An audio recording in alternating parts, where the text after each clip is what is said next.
ሰላም ጤና ይስጥልኝ እንዴት ናችሁ እንኳን ወደኔ ቻናል በሰላም መጣችሁ ኤልሳ ነኝ በቀደም የገነጣጠልናትን ዶሮ ዛሬ ደግሞ እንሰራለን ክሽና አድርገን ወደ አሰራሩ እንሄዳለን አብራችሁኝ ቆዩ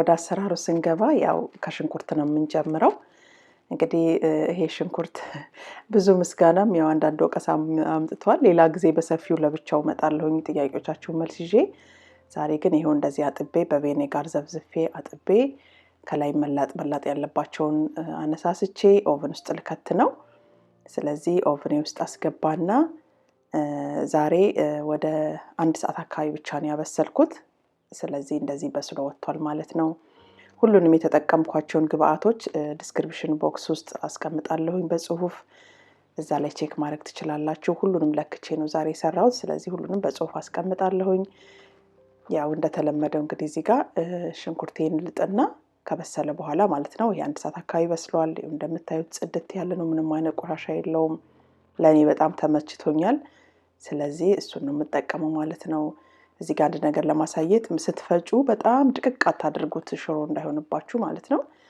ያው ጥሬውንም ብንፈጨው በጣም ከፈጨነው መድቀቁ አይቀርም ስለዚህ ኦን ኦፍ ያደረግን እንፈጫለን አሁን ጥጄዋለሁ እሳት ላይ ለኔ ጣዕሙ ምናምን ብላችሁኛል አንዳንድ ሰዎች ለኔ ጣዕሙ ምንም ልዩነት አላሳየኝም ዝሮ አብስለን ነው ሽንኩርት የምንሰራው በኦቨን ስናበስለው ደግሞ ምንም ታጥቦ የሚወጣ ወይ ምንም ይሆን ነገር የለውም ሙሉ ለሙሉ ነው የሚበስለው ለኔ ማለት ነው ስለዚህ ሌላ ጊዜ በሰፊው እንትንላችኋለሁ እዚህ ድረስ እንደዚህ አቁላልቻለሁ ብቻውን ትንሽ በሰላ አድርጌዋለሁ ውሃም አይተፋም አክቹአሊ በኦቨን ከበሰለ በኋላ ውሃም አይኖረውም እና ደረቅ አድርጌ ማቁላላት ስለፈለኩኝ በርበሬ ጨምሬያለሁ አሁን ዘይት አልጠቀምም ዛሬ ዶሮ ሰራ ያው የበዓል ሰሞን ስለሆነ በቅቤ ብቻ ነው የምሰራው ግን በዘይት የሚሰራል ምንም ችግር የለውም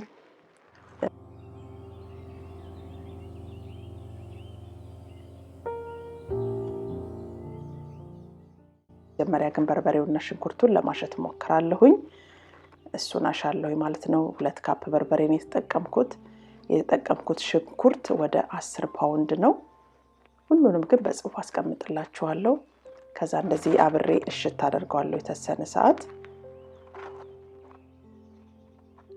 እና ሳቁላላ ውሃ ብዙ አልጨምርም ለምን የዶሮ ቁሌት እንዲ ሲንተከተክ ሀገር አይደለም ያዳርሰው በደረቁ ግን መጀመሪያ ቀስ ይያል ካበሰል ነው አያስቸግረንም በያስባለሁኝ እኔም እንደዛ ነው ማደርገው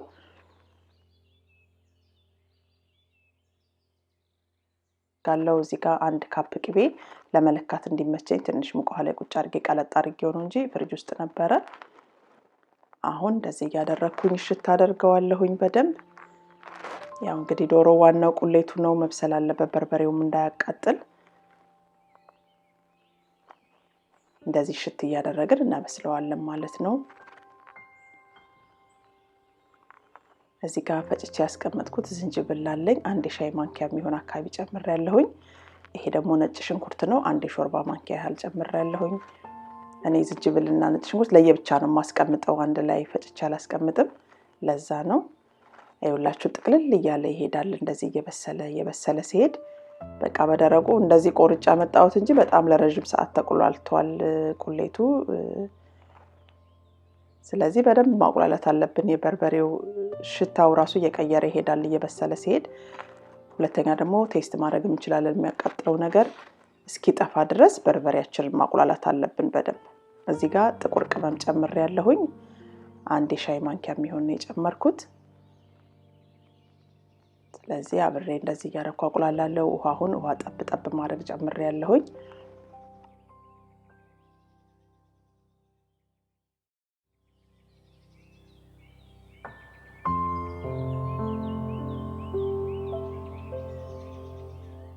አሁን ውሃ እየጠብ ያደረኩኝ እዚህ ጋር አድርሻለሁ እንደዚህ ቀጣን ብሏል ማለት ነው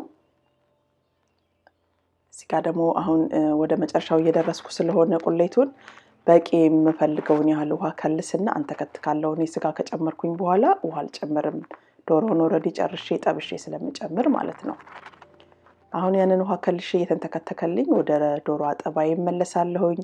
ዶሮአችንን በቀደም ገነጣጥለን ዘፍዝፈነው ነበረ። ሊንኩን አስቀምጥላችኋለሁ የገነጠልኩበትን። እሱን አሁን አጣጥቤ አዘጋጀዋለሁ ማለት ነው ለመጨመር። በደንብ ተዘብስፎ ቆንጆ ሆኗል። እዩት እንደምታዩት ሲናመንና ቃሪያ ማነው ቀረፋና ቃሪያ ለምንድን ነው የጨመርሽው ነው ብላችሁኛል። ለሽታው ነው። ሽታውን ቆንጆ ያደርገዋል። ያው ሎሚ የተለመደ ነው። ሽንኩርቱም ቆንጆ ነው በነገራችን ላይ ለሽታውም ለጽዳቱም ይጠቅመናል። እንግዲህ በእርሾም ይዘፈዘፋል። ባለን ነገር እንዲዘፈዘፍ አድርገን ጽድት አድርገን ሽታውን እንዲቀየርልን በሚረዳን ነገር ዘፍዘፍ አድርገን ማጠብ እንችላለን። እንግዲህ ዶሮ በደንብ መታጠብ አለበት። በተለይ ለኛ ወጥ ስንሰራ በደንብ ካላጠብ ነው ደስ የማይል ጣዕም ነው የሚኖረው ያለመድነው አይነት ነገርና በደንብ መታጠብ አለበት ዶሮ። እዚህ ጋር የፈረሰኛውን እንትን እየቆረጥኩት ነው። ዳርና ዳር ያለውን አጥንት መጀመሪያ ከቆረጥነው ብትን ነው የሚለው። በተለይ እዚህ ሀገር ዶሮ አቅም የላቸውም እንግዲህ እንደነገርኳችሁ። ስለዚህ አሁን እንደዚህ እንትንልና አብሬ አጥበዋለሁ ከዚህ በኋላ ያለው ማለት ነው። ብዙም የሚወጣው ደም ምንም የለውም እዚህ ላይ ያለው እንትን ማለት ነው አጥንት። ከዛ እንደዚህ ያደረግን ዶሮአችንን በደንብ እናጥባለን ደግመን። እንግዲህ ቪዲዮ በጣም ተቆራርጦ ምናልባት ከአንድ ሰዓት በላይ የተቀረጸ ቪዲዮ ተቆራርጦ ነው እንደዚህ በደቂቃዎች የምናስቀምጠውና ብዙ ነገር ይቆረጣል። ሐሳቡን ካገኘን የራሳችን ነገር እየጨመርን መስራት እንችላለን ማለት ነው።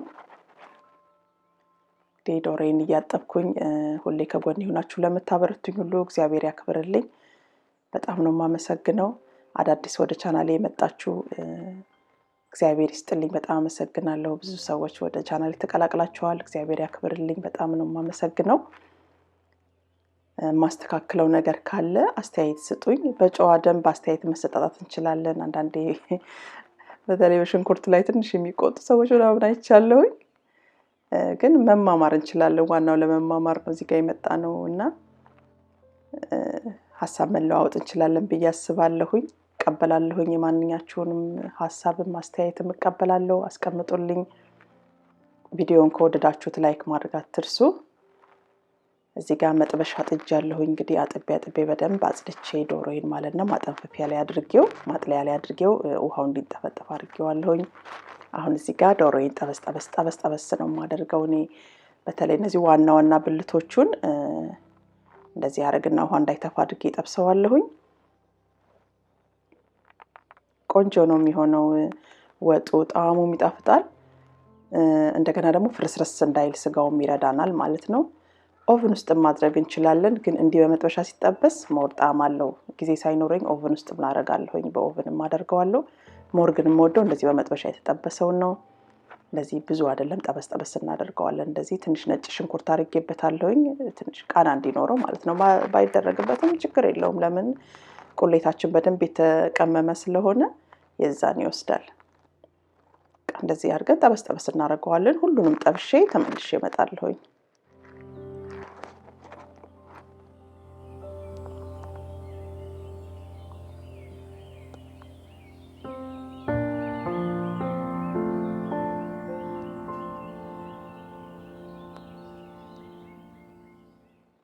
አይውላችሁ ሁሉንም ጠብሼ ተመልሼ መጥቻለሁኝ። እንደዚህ ትንሽ ማጥለያ ነገር ላይ አድርጌዋለሁ። ውስጡ ያለው ነገር ወደታች ውሃው ነገር ምንም ካለው እንዲወርድ ብዬ ነው። አሁን በቃ ስጎዬ እንደዚህ በስሎልኛል። ስለዚህ ጨምራለሁኝ ሁሉንም ስጋ ማለት ነው።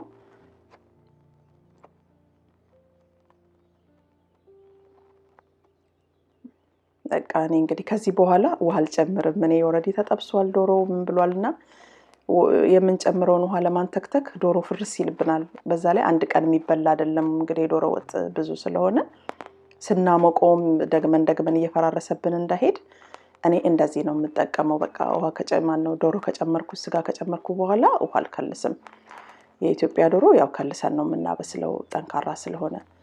እዚህ ግን እንደዛ ሳረገው ደግሜ ለመብላት ስናሞቀው ስጋው እየፈራረሰ ስለሚያስቸግር እንደዚህ ነው የማደርገው። ውፍረቱም ይበቃኛል ለኔ። በቃ እንደዚህ አድርገን ከደን እያደረግን ያንተከተክን እናበስለዋለን። ያው ስጋው ብዙ ሰዓት አይፈጅም ለመብሰል። ብዙ ቅባት ያልበዛበት ነው። በአጠቃላይ 2 ካፕ ቅቤ ተጠቅሜያለሁኝ። በመሃል እያረኩ ነው የጨመርኩት ሁሉንም ግን እጽፍላችኋለሁ አሁን ጨው ጨምሬያለሁኝ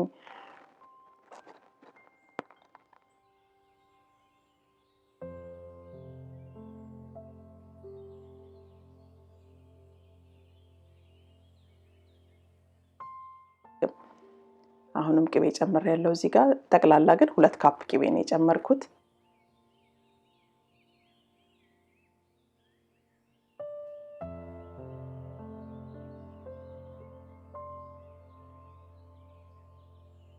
ኮረሪማ ጨምሬያለሁኝ 1 ማንኪያ ኮረሪማ ጨምሬያለሁኝ እዚህ ጋር ሰዓቱን ቀንስ አረጋዋለሁ ይሳማስልም በጣም ያውጣጣጣ ያለ እንትኑ ወጡ እየተፈነጣጠረ ስለሚያቃጥል ለማማሰል እሳቱን ቀንስ አርጌ ነው ማማስለው ከዛ ከከደንኩ በኋላ ትንሽ ጨመር አረግበታለሁ ማለት ነው ያላችሁ እንደዚህ ትክትክ ያለ ነው በቃ ክሽን ያለች ወጥናት እዚህ ጋር መከለሻ ነው የጨመርኩት እነዚህ ቅመም ያዘጋጇቸውን ቅመሞች ቪዲዮውን በሌላ ጊዜ ይዤ እመጣለሁኝ እንደምታዩት በጣም ብዙ ቅባት የለውም ያው እንግዲህ ሆዳችን ደርቆ ነው የከረመው ማለት ጾም ላይ ነው የከረመው እንደዚህ ከባድ የሆኑ ፋቶች አልበላንምና ባንዴ ባናስጨናንቀው ሰውነታችንን ጥሩ ነው በያስባለሁኝ ወጤ እንግዲህ ተንተክትኮ መከለሻ ከጨመርኩ በኋላ እዚህ ጋር ደርሷል አሁን እንቁላል ጨምራለሁ እንቁላል ቀቅዬ አዘጋጅቻለሁኝ ያው ሰንጠቅ አድርገን ቅባት እንዲገባበት እንጨምራለን እኔ እንቁላል ለምን በላው ለአንድ ቀን ለሁለት ቀን ያህል ነው የምጨምረው ብዙ እንቁላል አልጨምርም ውስጡ ሲቆይ ብዙ ደስ አይለኝም እንደ ፍላጎታችን ነው በቃ እንቁላልን ከጨመርኩ በኋላ ትንሽ ተከተካል ቅባቱ ሶስ ወደ ውስጥ እንዲገባ የዶሮ ጨርሻለሁ ዶሮዬ ሰርቼ ማለት ነው ለዚህ ወደ ቅምሻው ነው የምንሄደው